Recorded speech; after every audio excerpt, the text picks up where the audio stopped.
عبده ورسوله أرسله الله تعالى بالحق بشيرا ونذيرا وداعيا إلى الله تعالى بإذنه وسراجا منيرا. أما بعد فإن أصدق الحديث كتاب الله وخير الهدي هدي محمد صلى الله عليه وسلم وخير الأمور عوازمها وشر الأمور محدثاتها وكل محدثة بدعة وكل بدعة ضلالة وكل ضلالة في النار. أعوذ بالله من الشيطان الرجيم. بسم الله الرحمن الرحيم. والعصر إن الإنسان لفي خسر إلا الذين آمنوا وعملوا الصالحات وتواصوا بالحق وتواصوا بالصبر. آمنت بالله صدق الله مولانا العظيم. وقال النبي صلى الله عليه وسلم نعمتان مغبون فيهما كثير من الناس الصحة والفراغ أو كما قال عليه الصلاة والسلام. معزز حاضرین، محترم سامعین اور برادران اسلام،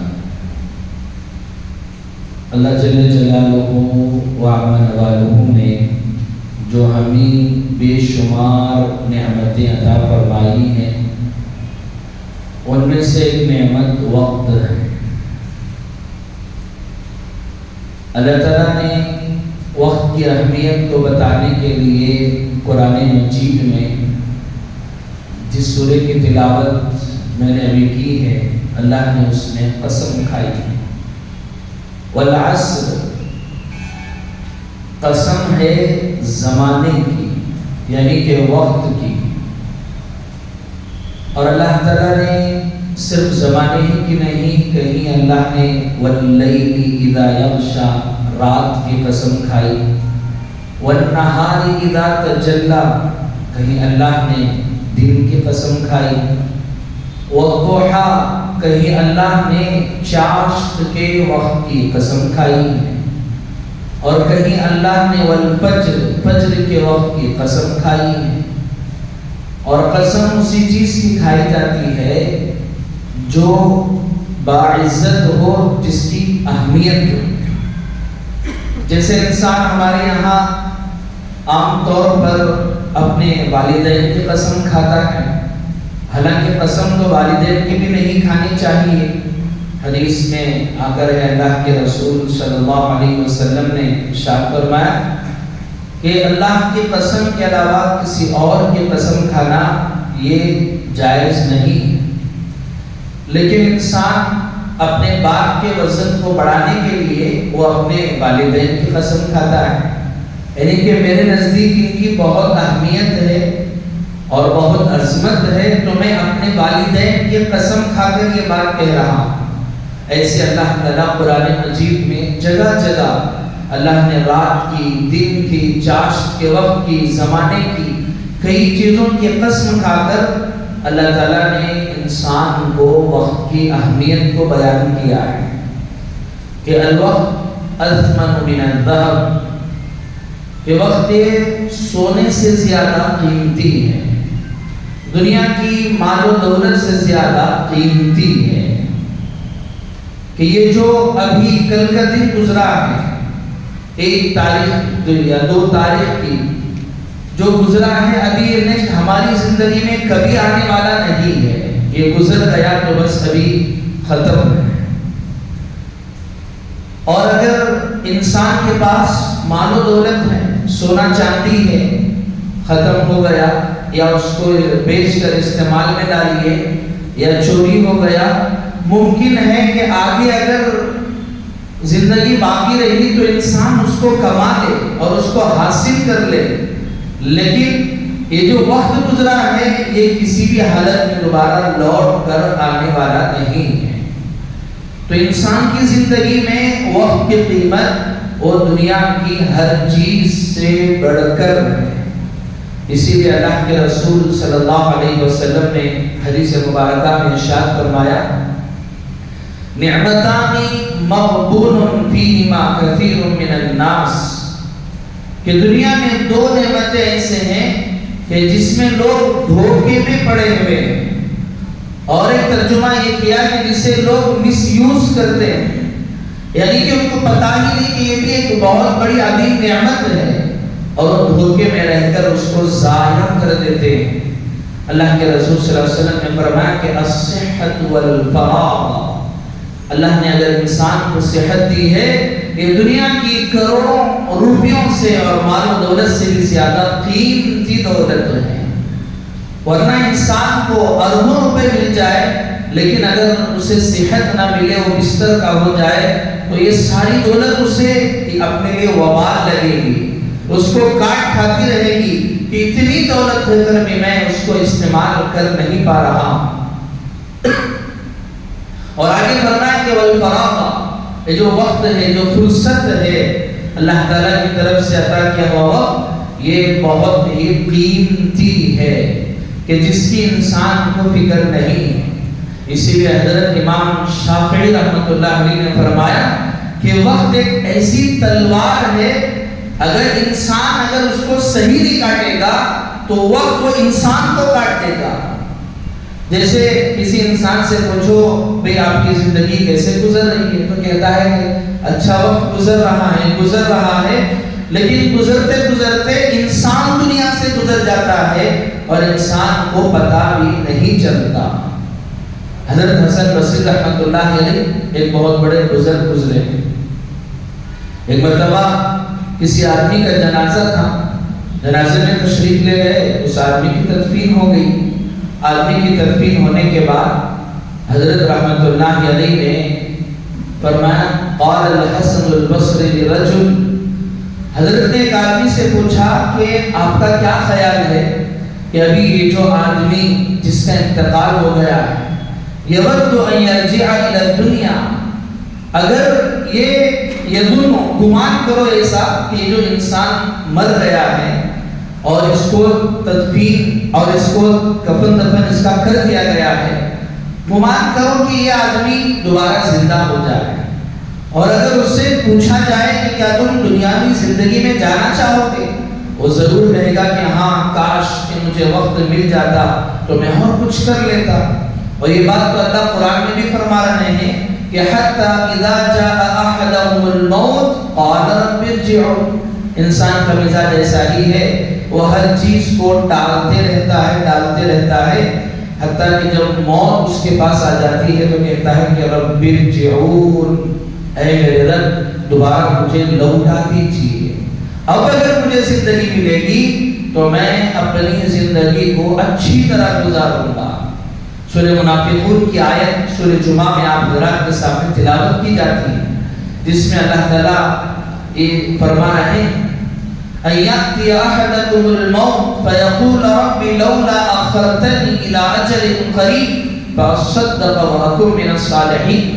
اللہ تعالیٰ فرما رہے ہیں کہ جب انسان کے پاس موت آتی ہے، انسان کہتا ہے کہ ربی لولا اخرتنی الی اجل قریب، اے باری تعالیٰ کیوں نہ اور تھوڑے وقت کے لیے میری موت کو مؤخر کر دیا جاتا، فَأَصَّدَّقَ وَأَكُن مِّنَ الصَّالِحِينَ، میں صدقہ کرتا اور نیک بن جاتا۔ اللہ فرما رہے ہیں وَلَن يُؤَخِّرَ اللَّهُ نَفْسًا إِذَا جَاءَ أَجَلُهَا، یہ تمہارا دھوکہ ہے۔ اللہ فرما رہے ہیں کہ وَلَن يُؤَخِّرَ اللَّهُ نَفْسًا إِذَا جَاءَ أَجَلُهَا، جب موت آ جائے گی ایک لمحے کے لیے مؤخر نہیں کیا جائے گا۔ تو میرے عزیزوں، اللہ نے یہ جو وقت جو فرصت انسان کو دی ہے، یہ اللہ کی بڑی عظیم نعمت ہے۔ اللہ کے رسول صلی اللہ علیہ وسلم نے ارشاد فرمایا کہ پانچ چیزوں سے پہلے غنیمت سمجھو۔ اللہ کے رسول صلی اللہ علیہ وسلم نے فرمایا کہ زندگی کو موت سے پہلے غنیمت سمجھو، اور اپنی زندگی کو اللہ کے راہ میں لگاؤ، نیک کاموں میں لگاؤ۔ اللہ نے صحت دی ہے تو اس کی بھی قدردانی کرو، اللہ نے جوانی دی ہے تو اس کی بھی قدردانی کرو، اس سے پہلے کہ بڑھاپا تمہارے پاس آ جائے۔ آج اگر ہم اپنی زندگی کا اگر جائزہ لیں، مان کر چلے کسی آدمی کی زندگی اگر 63 سال ہے، چونکہ اللہ کے رسول صلی اللہ علیہ وسلم نے ارشاد فرمایا کہ اعمار امتی ما بین 90 و 70۔ اللہ کے رسول صلی اللہ علیہ وسلم نے فرمایا کہ میری جو امت کی عمریں ہیں وہ 60 سے 70 سال کے درمیان ہیں۔ مان کر چلے اگر اللہ کے رسول صلی اللہ علیہ وسلم کی جو زندگی 63 سال تھی، اگر کسی کی زندگی 63 سال ہے، اگر اس کی ساری زندگی کا اگر حساب کیا جائے تو اگر حساب لگایا جائے تو انسان کے جو 24 گھنٹے ہیں ان 24 گھنٹوں میں اگر 8 گھنٹے چلو مان کر چلے کہ وہ اپنی ملازمت کرتا ہے، وہ جاب کرتا ہے، نوکری کرتا ہے، اور اگر اور 7 گھنٹے کو چلو مان کر چلے کہ وہ 7 گھنٹے آرام کرتا ہے، تو 24 گھنٹوں میں تقریباً 15 گھنٹے یہی نکل گئے۔ ایک تو 8 گھنٹے اس کے یہاں گزر گئے، ایک تو آفس میں، اور 7 گھنٹے اس کے جو ہے وہ سونے میں گزر گئے۔ تو بقیہ اگر جو اور وقت بچا ہے تقریباً، اور جو اس کے تقریباً 7 یا 9 گھنٹے جو اس کے بچے ہوئے ہیں، مان کر چلیے وہ اپنی ضروریات میں لگاتا ہے، کھانے میں، پینے میں۔ اگر اس حساب سے اگر حساب جوڑا جائے، پورے 63 سال کو 3 حصوں میں تقسیم کیا جائے تو آپ اندازہ لگائیں کہ صرف سونے اور کام کرنے کی جو زندگی کا وقت ہے وہی تقریباً 42 سال ہو جائے گا۔ یعنی کہ اگر کسی کی زندگی 63 یا 60 پر 3 سال تھی تو اس کے 40 پر 2 سال صرف اس کے سونے اور نوکری کرنے میں گئے۔ اب اس کے علاوہ جو اور وقت بچتا ہے تقریباً اس کے 17 یا 15 سال جو اس کے بچتے ہیں، مان کر چلیے وہ اس میں سے 5 گھنٹے اگر روزانہ اپنی ضروریات کے لیے لگا رہا ہے تو تقریباً اس کے 8 یا 7 سال وہ اس کے ضروریات کے پورا کرنے میں چلے جائیں گے۔ اور ٹوٹل اگر حساب لگایا جائے تو زندگی کا جو حساب ہے پورے 60 سال وہ صرف کھانے میں، سونے میں اور اپنی ضروریات میں لگایا ہے۔ اگر مان کے چلے وہ صرف اگر 1 گھنٹہ یا 2 گھنٹے اگر اللہ کی عبادت کے لیے لگا رہا ہے تو یہ پورے 60 سال میں گویا کہ اس نے صرف 3 سال وہ اللہ کی عبادت کے لیے اپنا وقت گزارا ہے۔ تو ذرا سوچ کر دیکھیے، جس اللہ نے ہمیں پیدا کیا اپنی عبادت کے لیے، اور ہم نے اپنی زندگی کا 1/3 نہیں بلکہ 1 یا 2% ہم اپنے اللہ کو دے رہے ہیں، اور اس میں بھی اگر ہم نے اس کو صحیح طرح سے اگر اللہ کے لیے اپنے وقت کو صرف نہیں کیا تو اس سے بڑھ کر کوئی اور حسرت و افسوس نہیں ہوگی۔ اور وقت کتنی عظیم نعمت ہے۔ اللہ کے رسول صلی اللہ علیہ وسلم نے ارشاد فرمایا جب انسان جنت میں چلا جائے گا تو وہ بہت ہی خوش رہے گا، اسے اب کسی چیز کی تمنا نہیں رہے گی، اور وہ جو چاہے گا وہ ملے گا۔ جس طرح کے کھانے چاہیں گے اس طرح کے کھانے اسے ملیں گے، جس طرح کے لباس اس کو چاہیے اللہ اس طرح کا لباس دیں گے۔ جنت میں جانے کے بعد کسی چیز کا افسوس انسان کو نہیں ہوگا۔ لیکن اللہ کے رسول صلی اللہ علیہ وسلم نے ارشاد فرمایا ایک چیز ایسی ہے، انسان جنت میں بھی اگر چلا جائے گا تو اسے وہاں پر بھی افسوس رہے گا۔ اللہ کے رسول نے فرمایا کہ وہ وقت ہے انسان افسوس کرے گا جنت میں جانے کے بعد، دنیا میں رہتے ہوئے میں نے جو وقت اللہ کی عبادت کے بغیر جو غفلت میں نے گزار دی، کاش میں اس کو اللہ کی ذکر و عبادت میں لگا دیتا، اللہ مجھے جنت میں اور درجات میرے بلند کرتے۔ تو حضرت حسن بصری رحمۃ اللہ علیہ نے جب وہ قبرستان کے ایک نوجوان سے پوچھا آپ کا کیا خیال ہے، یہ جو آدمی انتقال ہو چکا ہے جب یہ دوبارہ زندہ اگر ہو جائے اور وہ تمنا کرے کہ کاش مجھے دوبارہ لوٹایا جائے تو کیا تمنا کرے گا؟ وہ تمنا یہ کرے گا اگر مجھے وقت مل گیا تو میں اللہ کی عبادت کروں گا، فرما برداری کروں گا۔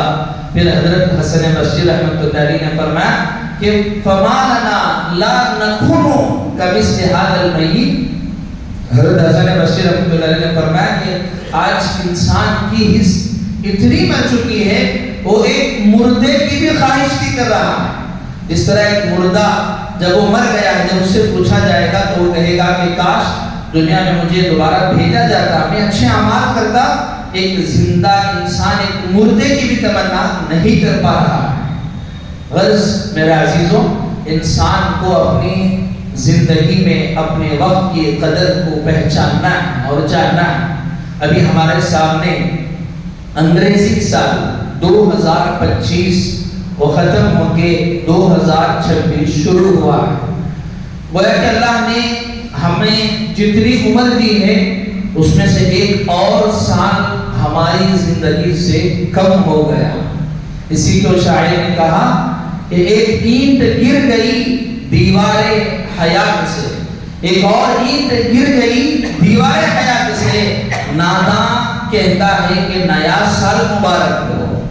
گویا کہ تشبیہ دی گئی کہ ایک عمارت ہے، انسان کی زندگی 60 سال ہے تو اس دیوار میں 60 اینٹ اگر جوڑے گئے ہیں تو ایک جیسے جیسے انسان کی عمر گزر رہی ہے ایک ایک اینٹ وہ نیچے گرتا چلا جا رہا ہے. لیکن نادان یہ ہے کہ وہ نئے سال کی خوشی منانے میں مصروف ہے کہ نیا سال ہے چلو خوشی مناؤ.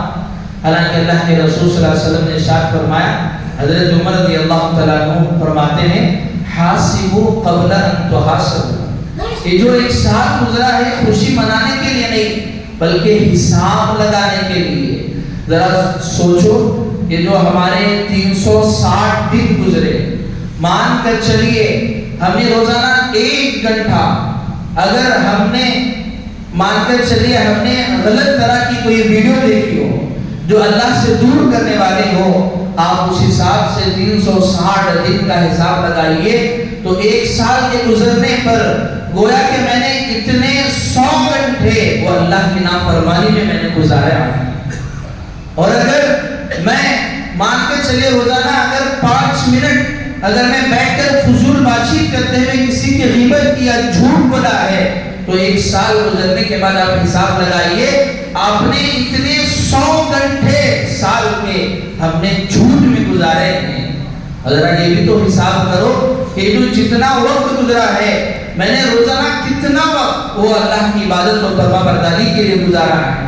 اللہ تعالیٰ نے مجھے اور آپ کو جو دین جو اسلام اور جس نبی کو دے کر بھیجا ہے وہ کائنات کی سب سے اونچی شخصیت ہے. دنیا میں جتنے شخص آئے اپنی ساری زندگی گزار کر رہے، بڑے سائنسدان آئے اور نہ جانے بڑے بڑے حکما آئے، جتنے بھی لوگ آئے سب نے اپنی آخر زندگی میں یہی کہا، لوگوں نے یہ کہا کاش یہ اور زندہ ہوتے تو اور بھی کچھ اچھا کرتے.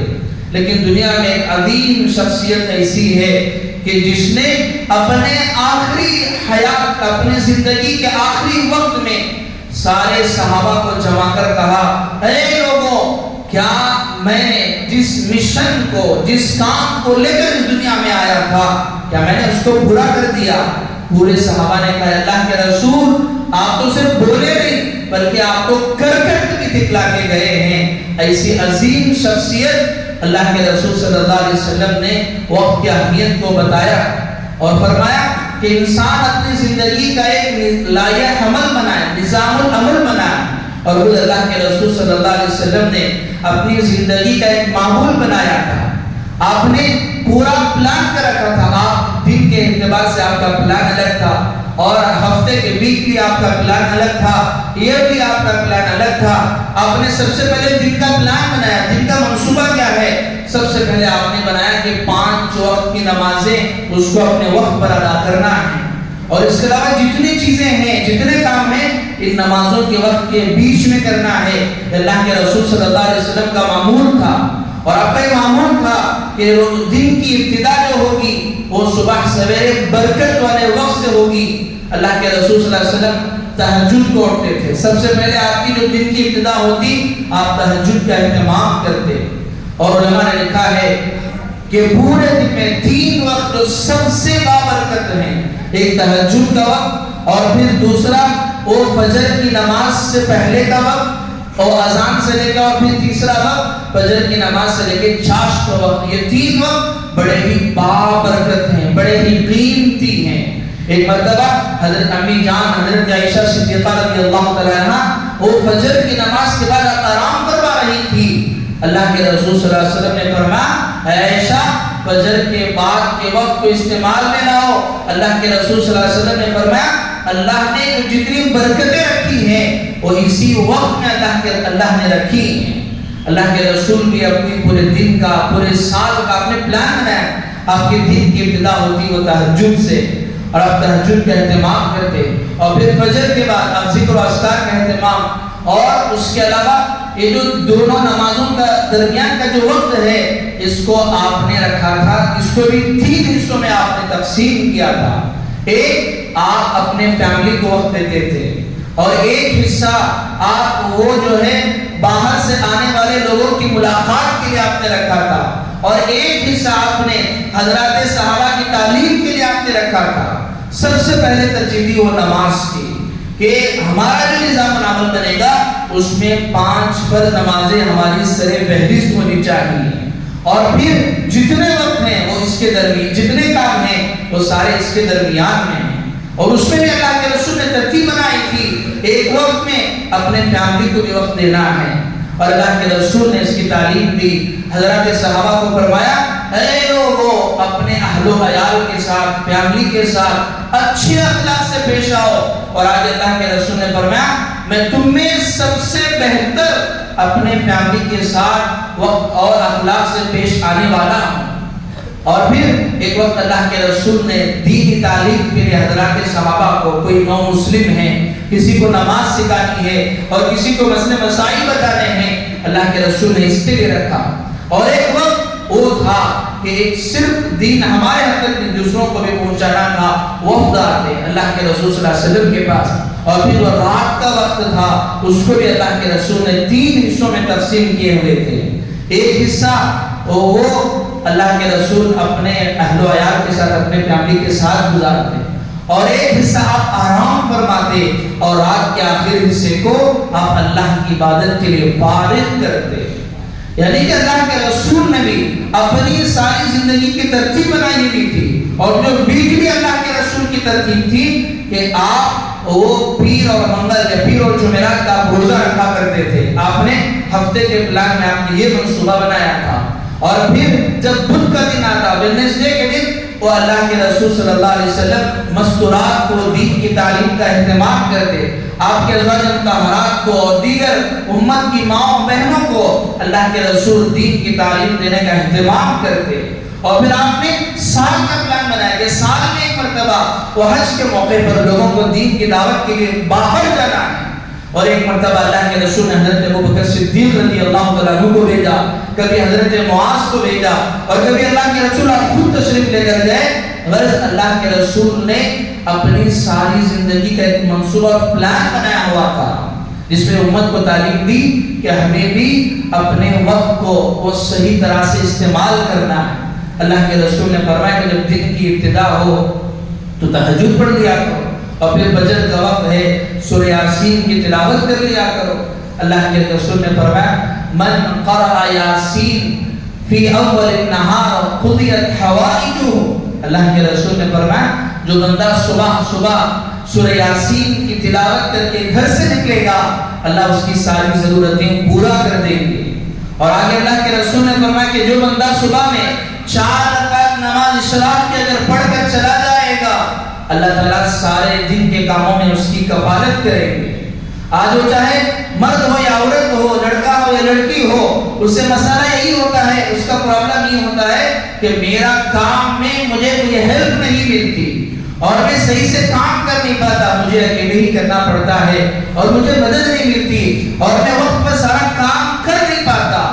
اللہ کے رسول نے فرمایا کہ دن کے شروع میں اشراق کی 4 نمازیں پڑھ کر جاؤ، اللہ تمہارے کفیل بنیں گے، اللہ تمہارے معین بنیں گے، اللہ آپ کے مددگار بنیں گے، اللہ تمہاری مدد کریں گے اور پھر سارے کام تمہارے مکمل ہو جائیں گے۔ اللہ کے رسول صلی اللہ علیہ وسلم نے امت کو تعلیم دی ہے اور ہمارے جو اکابر تھے جنہوں نے وقت کی اتنی قدر کی، موت کا وقت تھا تبھی بھی اپنے وقت کو ضائع نہیں کیا۔ حضرت امام ابو یوسف رحمۃ اللہ علیہ، جو حضرت امام اعظم ابو حنیفہ رحمۃ اللہ علیہ کے شاگرد رشید ہیں، اللہ نے آپ کو بھی بہت ہی عظیم مرتبے پر اللہ نے آپ کو فائز کیا تھا۔ اللہ نے بہت ہی اونچا مقام اللہ نے آپ کو دیا تھا۔ آپ کا آخری وقت ہے، آپ اپنے بستر پر پڑے ہوئے، شاگرد آئے آپ کی عادت کے لیے، آپ کی اور تیمارداری کے لیے آپ کے پاس آئے، اور آ کر وہ آپ کی خیر پوچھنے کے لیے آئے۔ ایسے موقع پر بھی حضرت امام ابو یوسف صاحب رحمۃ اللہ علیہ کسی گہری سوچ میں مبتلا ہیں۔ شاگردوں نے پوچھا کیا بات ہے؟ تو حضرت رحمۃ اللہ علیہ نے اپنے شاگردوں سے پوچھا، بتاؤ اگر کوئی شخص رمیے جمار کر رہا ہے، حج کے موقع پر اگر کنکریاں اگر مار رہا ہے تو اسے سوار ہو کر رمیے جمار کرنا افضل ہے یا پیدل چل کر کنکریوں کا مارنا شیطان کو افضل ہے؟ اور وہ سارے تعجب کرنے لگے۔ کسی نے کہا کہ پیدل مارنا افضل ہے، کسی نے کہا کہ سوار ہو کر کنکریاں مارنا افضل ہے۔ تو پھر حضرت ایسے موقع پر بھی حضرت امام ابو یوسف صاحب رحمۃ اللہ علیہ فرمانے لگے کہ دیکھو مسئلہ یہ ہے کہ جس رمیے جمار کے بعد دعا کرنا مسنون ہے، اس میں کھڑے ہو کر کنکریوں کا مارنا افضل ہے، اور جس رمیے جمار کے بعد دعا مسنون نہیں ہے، اس میں سوار ہو کر رمیے جمار کرنا افضل ہے۔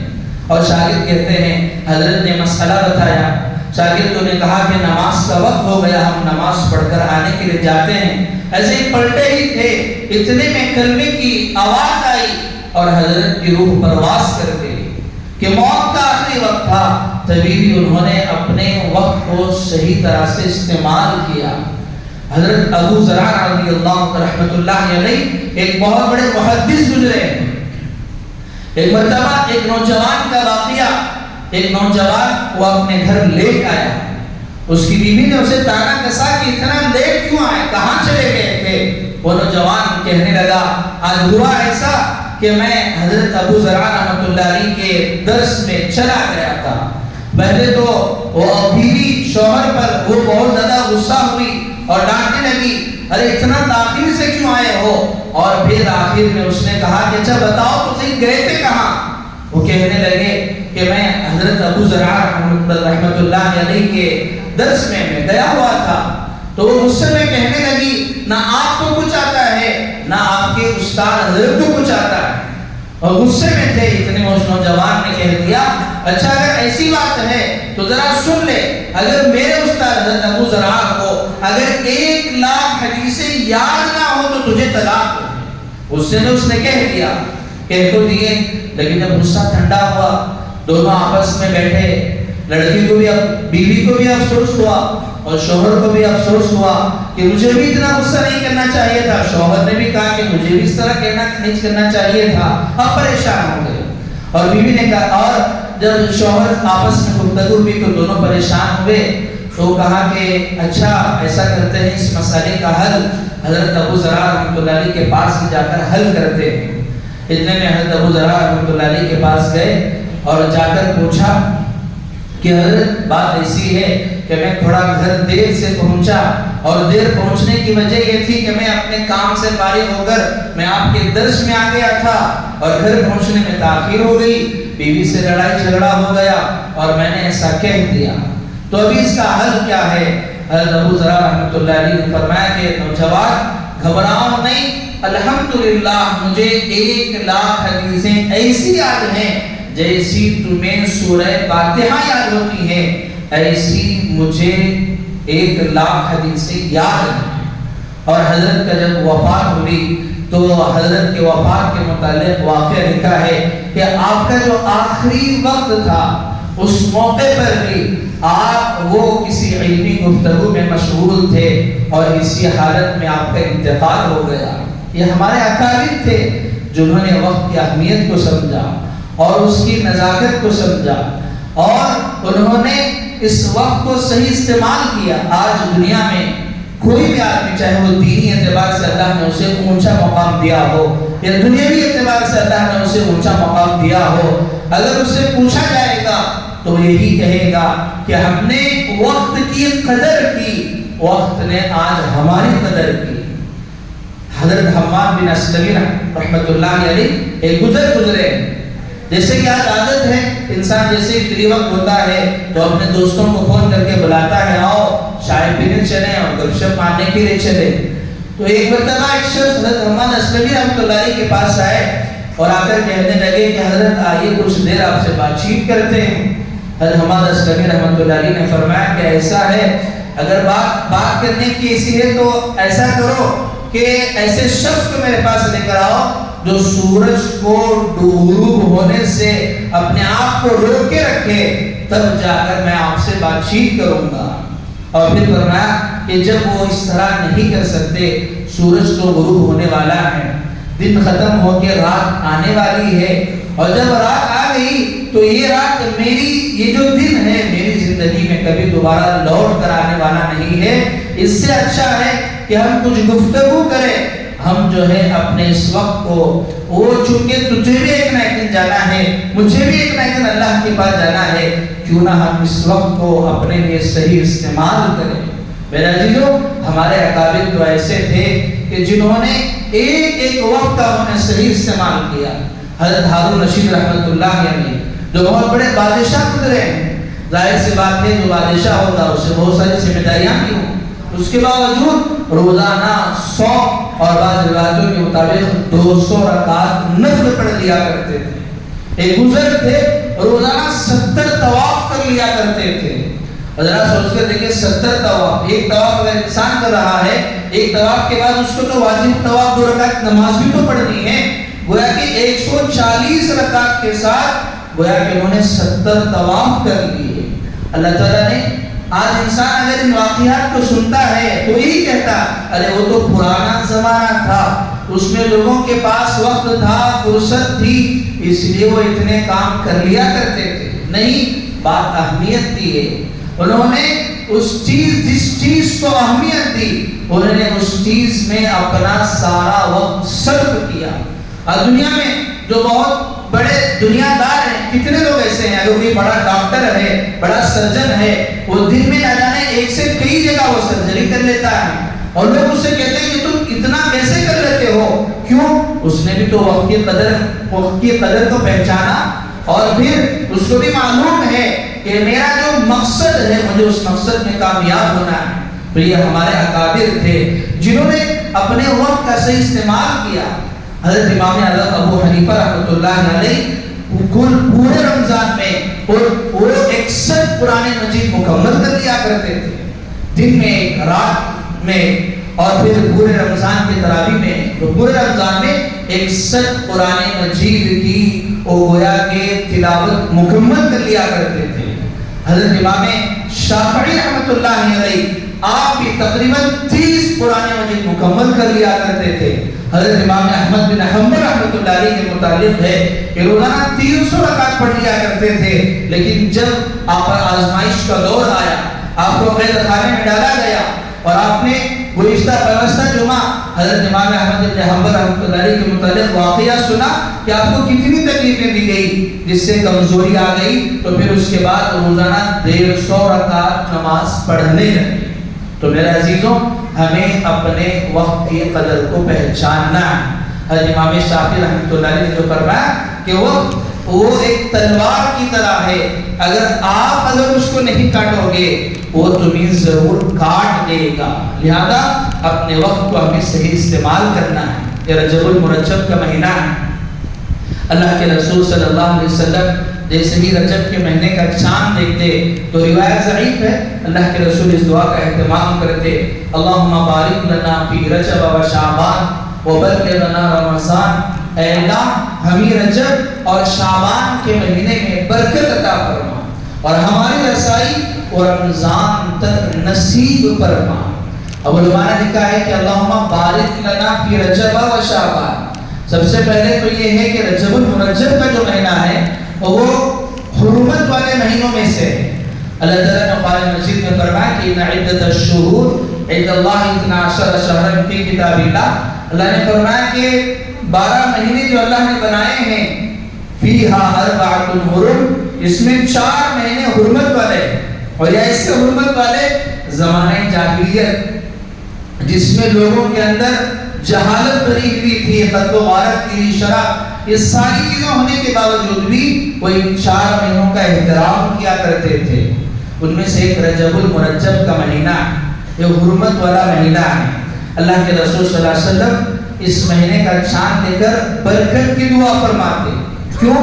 علماء نے لکھا ہے کہ برکت کی دعا اس لیے فرماتے کہ برکت سے مراد یہاں وہ عبادت میں برکت کی دعا مانگتے، یعنی کہ کیونکہ رمضان کا جو مہینہ آنے والا ہے جس میں ہمیں عبادتیں کرنا ہے، روزے بھی رکھنا ہے، قرآن مجید کی تلاوت بھی کرنا ہے، نمازوں کا اہتمام بھی کرنا ہے، ابھی سے اس کی عادت ڈالو، ابھی سے اس کی تیاری کر لو، چونکہ ابھی سے اگر تم عادت ڈالو گے، 5 منٹ تم روزانہ میں تلاوت کر رہے تھے، اس کو 10 منٹ آپ نے کر لیا، اور پھر شعبان کے مہینے میں آتے آتے وہ 20 منٹ ہوگا، اور پھر رمضان کے آتے آدھا گھنٹہ، اور پھر آپ کے لیے 1 گھنٹہ 2 گھنٹہ قرآن مجید کی تلاوت کرنے میں آپ کے لیے آسانی ہوگی۔ تو اس لیے اللہ کے رسول صلی اللہ علیہ وسلم نے دعا فرمائی، اللہم بارک لنا فی رجب و شعبان وبلغنا رمضان، اے اللہ ہمیں برکت عطا فرما رجب کے مہینے میں اور شعبان کے مہینے میں، وبلغنا رمضان، اے اللہ ہمیں رمضان تک ہماری رسائی نصیب فرما۔ لہذا ہمیں بھی اس وقت کی قدردانی کرنا ہے۔ ابھی جو نیا سال آیا ہے، ہمیں ایک نئے منصوبے بنانا ہے، ہمیں عزم کرنا ہے، ہمیں ارادے کرنا ہے۔ زندگی کا کوئی بھروسہ نہیں ہے۔